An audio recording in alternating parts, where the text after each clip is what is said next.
first got into boxing, first time I put a pair of boxing gloves on was in my friend's garden when I was 14.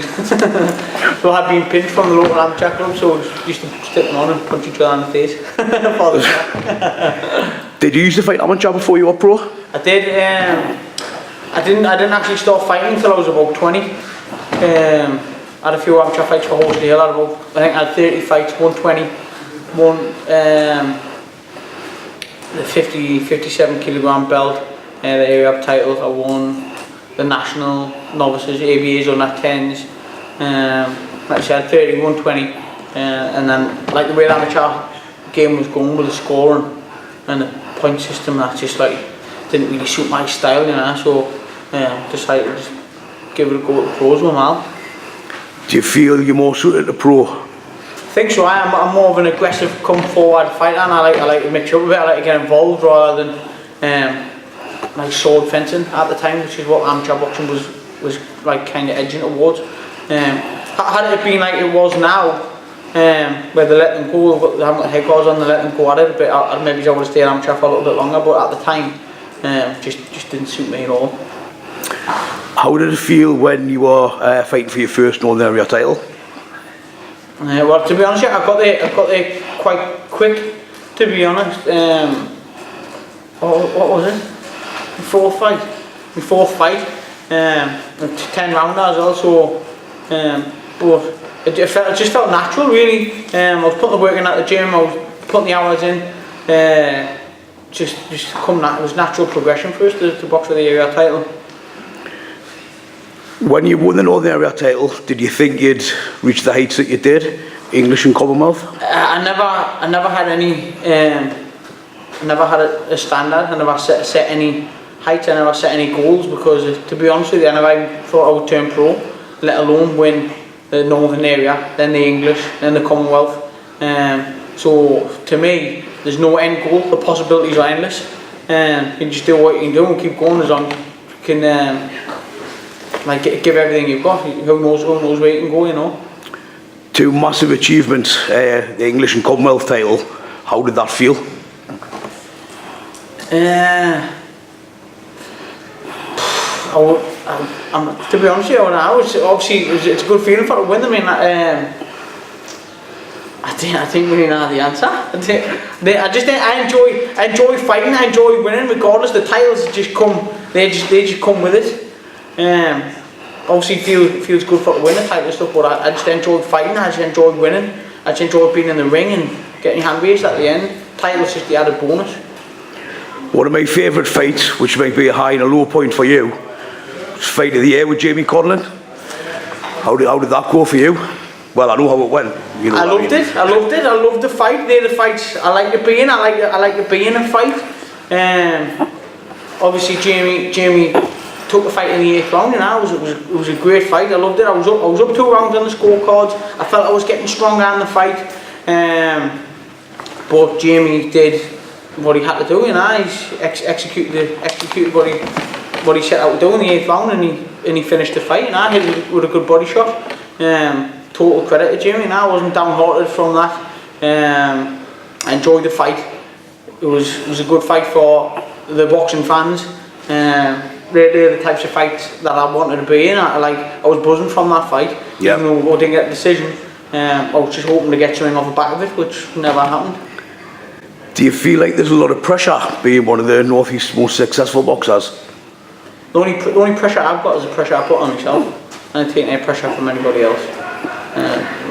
It's simple as that. If I put enough pressure on myself, that's it. No, I'm not bothered what anybody else thinks. Obviously, you've retired. You've been out of the game for a little while. Semi-retired. Was there any particular reason for that, or did you just want to take some time out? No, I didn't want to take any time out. I didn't have a choice for to take any time out. I had to return to work. Obviously, I was fighting full time. I managed to get a sponsor, and I was fighting full time, training full time for the Conlon fight. And the Conlon fight passed, and I lost my sponsor. I never had any money. I've got a family. I've got a mortgage. I've got 3 kids. Obviously, I need to provide. You know, I've got like financial responsibilities I have to commit to. Obviously, I had no money coming in. I had to return to work. At the time when I was went back to work. I was working down in London, I was working in Birmingham on the railways, doing night shifts, 12-hour shifts. I couldn't get to any gym, let alone my own gym at home, so I had no choice. I went through depression for about 3 or 4 months. I was on rock bottom because all I wanted to do was be in the gym and train for a fight, but I was nowhere near a gym. There wasn't a gym in sight, so that's the only reason that I didn't continue boxing. That's the only reason that I wasn't in the gym. But back at home now, I'm working at home.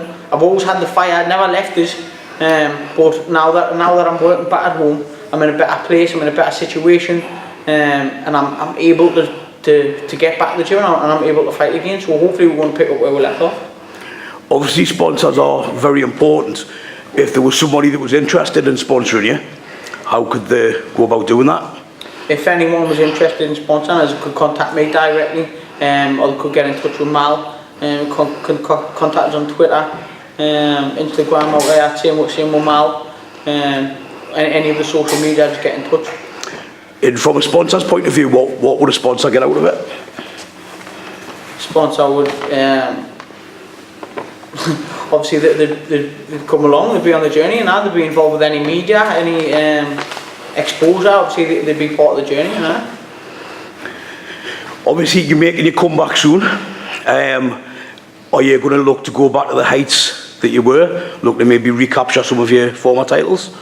April 28th is a comeback, so obviously that's like 11 days from now. Get that fight out of the way. Not looking past this fight, but obviously we are working towards bigger things. We want bigger things.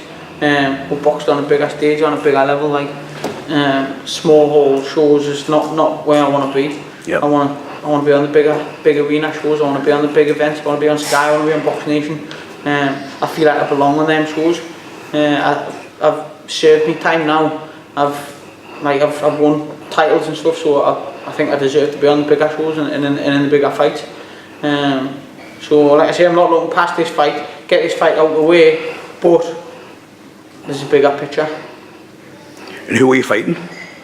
I don't know. I really don't know, but to be honest with you, I'm not even bothered. I don't care. I do know, but I forgot what he's called, to be honest. But it'll be a six rounder anyway, or less. Yep. And can people get tickets from yourself? People get tickets from myself or from the gym, from Mal Gates. So if you haven't got your tickets, get them now. Would it at any point would you want a rematch with Conlon? I'd take a rematch tomorrow if they offered it. The thing is, they've got the promotion, they've got the big banner behind them. We didn't, We had the title. That's the only reason they came to us for the fight, because they wanted that title. So they've won the fight. There's no reason for them to have the rematch. I believe Jamie would want the rematch, because I think he's the same as me. He's genuine, good kid, he's a good fighter. He wanted the rematch, It was a good fight. But I don't believe the team wanted the rematch, the promotional team behind it. I don't think it was any good for where he was going at the time, which was steering towards the world title shot, which he managed to get, So hats off to them for doing what they've done. But that's the reason why the rematch, I think, didn't happen. Because had it been the other way around, had I walked away from that fight and took the victory, I think they would have had the rematch back on within 8 weeks or something like that, But that's just the way the cookie crumbles, unfortunately. In hindsight, would you have done anything different in that fight? I would have blocked it. I would have blocked the body shot in the 8th round, but I probably wouldn't have. Well, to be honest, I would have fought the same fight. I would have pressured and went forward, but looking back, before the fight, I had in my head that Jamie couldn't hurt us. I was wrong. I would have the same approach, same aggressive fight, but obviously I would do things a little bit different. Because now I know that Jamie could hurt us, which he proved. But I believe it will be a different outcome though. How's training going in this fight camp? Are you getting back into the swing of it? Training's going very well. Weight's coming down nicely. I mean, I'm not fighting that super flyweight on this one, but my weight is coming down. I was 11 stone at Christmas, heaviest I've ever been. I'm going to fight a 9-4 on this show. Just taking the weight down steadily. keep bringing it down, and then hopefully championship fights will be back at 8 stone 3 shooter flyweight. I think that's my comfortable weight. That's where I naturally belong. I think I'm strong at that weight. Some good fights out there for us. What's a typical day like in training for you? What would you do? Get up 6 o'clock, but I normally do split days. Some days I'm twice a day, sometimes I'm in once. I do my strength and conditioning in the morning, get a bit of rest, fuel up, some good food, and then I'm back in the gym on the night time with Mal. And then other days I'll do my run first thing in the morning. I'll get up, I'll either do some interval sprints, plod, depends where I am in my training camp for what sort of thing I'll be doing. I've got the track to do some sprints in the morning, back in the gym on the night time, do my pads, do my sparring, do my technical work in here, and obviously do all my strength and conditioning with Lee Tiffin Black Sheep Fitness Academy. And finally, if anybody wanted to get into boxing, what would you say to them? Stick in at school.